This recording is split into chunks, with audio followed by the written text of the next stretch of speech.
When Emma received her promotion, the first call wasn't congratulations.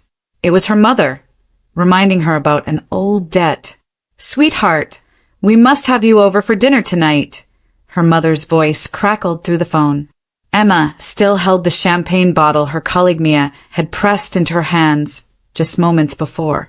Lead designer on the city's largest urban renewal project. Her name would be on buildings long after she was gone.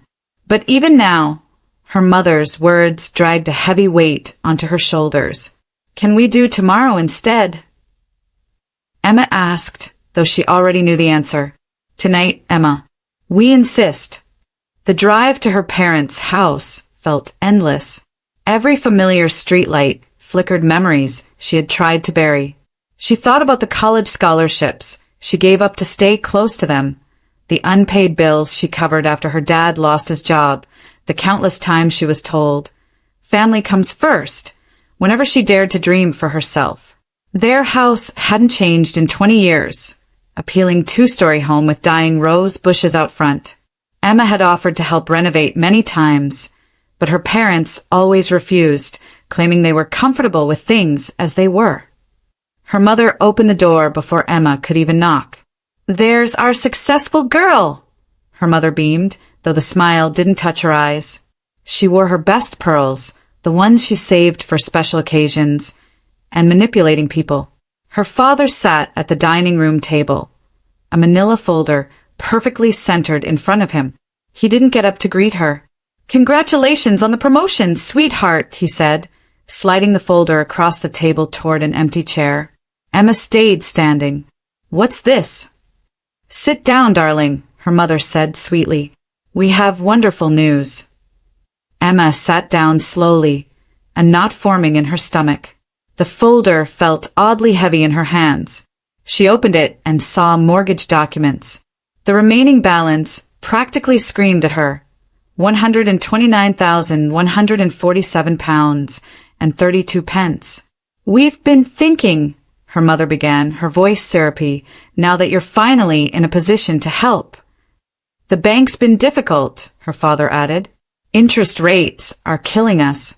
Emma stared at them, the same people who had molded her into their perfect investment. "You want me to pay off your mortgage?" "It's the least you could do," her mother said lightly, like commenting on the weather. "After all we've sacrificed for you." A memory surfaced.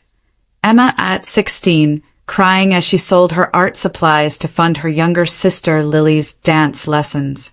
"You're the responsible one," they had said. "You understand sacrifice." Emma forced a steady smile. "Of course, I'd be happy to help, but I have one small condition." Her parents' faces lit up with hope. Her mother reached across the table and squeezed Emma's hand. "That's our girl," she said warmly. Emma barely flinched.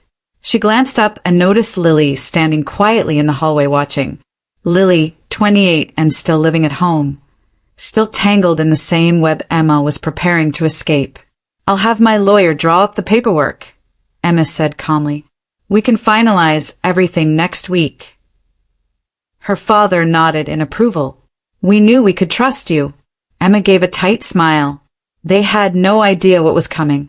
As Emma headed for the door, Lily followed her outside. Wait," Lily called, hugging her cardigan tighter around herself. Emma turned, the night air cool against her skin.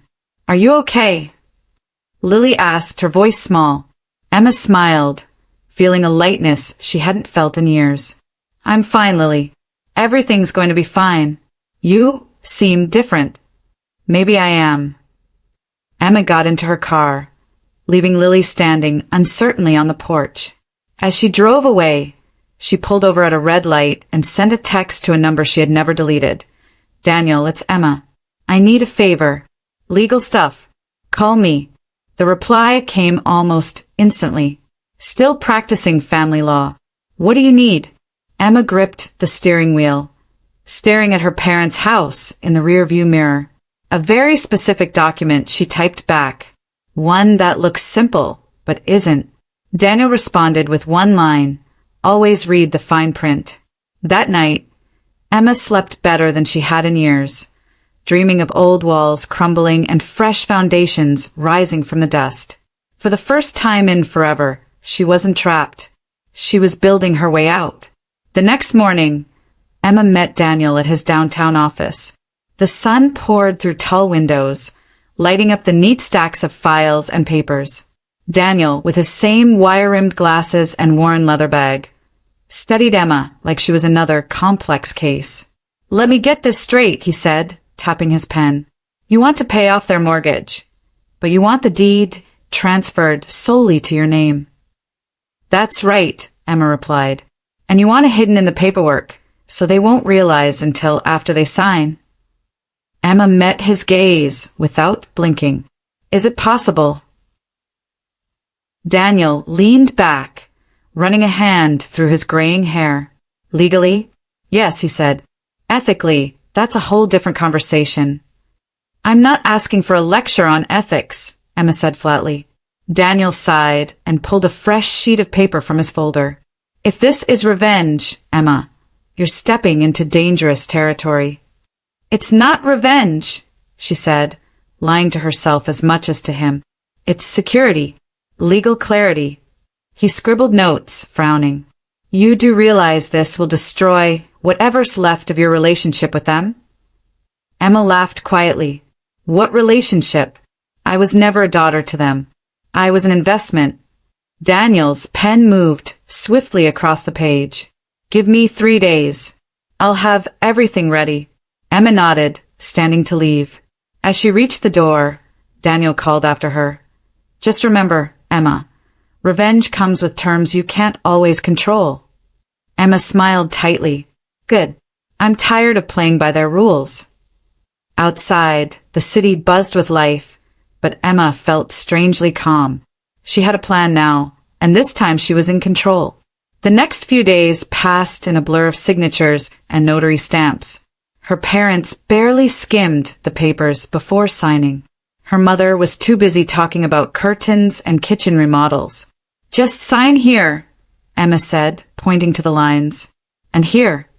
Her mother beamed with pride. "You've always been so good with paperwork. Remember when you helped with our taxes at 15? Emma smiled politely, though the memory made her stomach churn. Her father signed last, patting her hand affectionately. "We knew we raised a good one." Lily hovered at the edge of the room, chewing her lip. After their parents left, she whispered, "Something feels off, Em." Emma gathered the documents into her bag. "Everything's fine, just boring legal stuff." Lily frowned. "Then why won't you look me in the eye?" Emma forced herself to meet her sister's worried gaze. "Trust me, Lily. Please." Lily hesitated, then slowly nodded. "I always have." Emma gave a small smile. She hoped Lily could still say that when everything fell apart. That night, Mia came over with takeout and 2 bottles of wine. "You're being suspiciously quiet about all this," Mia said, handing her a glass. "There's nothing to say," Emma replied, sipping carefully. Mia narrowed her eyes. "Daniel called me." Emma almost dropped her glass. "What?" "He's worried about you. Said you're planning something that could backfire badly. Daniel needs to mind his own business." Mia slammed her glass down, wine sloshing over the rim. "We are your business, Emma. We're your friends. Promise me you know what you're doing." Emma squeezed her friend's hand, but stayed silent. "Please don't forget to subscribe as you enjoy the story." 5 days later, Emma opened her mailbox to find a thick envelope from the county recorder's office. Inside was the deed to her parents' house, with only her name listed as owner. Her phone buzzed. A text from her mother. "Mortgage cleared. Thinking sage green for the living room. What do you think?" Emma stared at the screen, then back at the deed. Everything was legal. Everything was final. So why did victory feel so hollow? Daniel called just as Emma poured herself a second scotch. "It's done," she said before he could speak. "I know. I got confirmation," he said softly. "Are you okay?" "Why does everyone keep asking that?" Emma snapped. "Because we care." Daniel hesitated. And because revenge is a boomerang, it always comes back around. Emma hung up. From her apartment window, the city lights blurred into a glittering sea. Somewhere out there, her parents were happily picking paint colors for a house they no longer owned. The next morning, Emma called a locksmith. I need all locks changed at this address. Today, if possible. By noon, the job was finished. Emma watched from her car as her parents' silver sedan pulled into the driveway that evening. She gripped her binoculars, heart hammering. Her mother stepped out first, jangling her keys confidently. The key didn't turn. She tried again, and again. Something's wrong with the lock, her mother called to her father. He tried his key too. Nothing. They rang the doorbell, knocked, called out Emma's name. Emma stayed hidden, watching. Finally, her mother pulled out her phone, furious. 20 minutes later, a new locksmith arrived. After inspecting the lock, he shook his head. According to the county records, this house belongs to Emma Carter. The color drained from her mother's face. Screaming erupted. This is impossible. We own this house. The locksmith remained calm. I can't let you in without authorization from the legal owner. Emma's father slumped against the porch railing. Call Emma, her mother shrieked. He did. Again and again. Emma watched her phone vibrate and let each call ring through to voicemail. Neighbors gathered to watch the drama unfold. Someone called the police about the disturbance. A patrol car rolled up. Emma's mother threw herself into a dramatic rant, but the officer shook his head. It's a civil matter, ma'am. Emma smiled grimly. The police couldn't help them. They had signed everything themselves. Later that evening, Lily called. What did you do? Check your email, Emma said coolly. Minutes later, Lily's voice shook through the phone. They're standing here. Mom's having a meltdown. Dad looks broken. Good, Emma replied without hesitation. That's all you have to say? Lily whispered. They sold me out for the last time, Lily. I'm just sending them the bill. Lily hung up without another word. Emma poured another drink and stared out her window. Her phone buzzed again. Mia, your sister called me. Your parents are homeless, Emma. They have savings. They'll survive, she texted back. But Mia wasn't convinced. What do you have now, Em? She asked when Emma finally answered. An empty house. Proof they never loved me. The next morning, Emma's phone exploded with notifications. Her mother had gone to the local news. The story: daughter steals parents' home in shocking betrayal. Social media ate it up. Comments flooded in. Heartless. Disgrace to women. Emma's name, once shining in the architecture world, started dimming fast. Her boss called that afternoon. Emma, maybe take some time off. Paid leave. Let things settle. Emma sat at her kitchen table, phone limp in her hand. All her achievements, the promotion, the project, the awards, were being buried under a mountain of scandal. Mia showed up that night with wine and pizza. They're taking everything, Emma whispered. No, Mia corrected gently. They're trying. There's a difference. The final blow came days later. The Woman of the Year committee rescinded Emma's award. A cousin posted nasty comments online.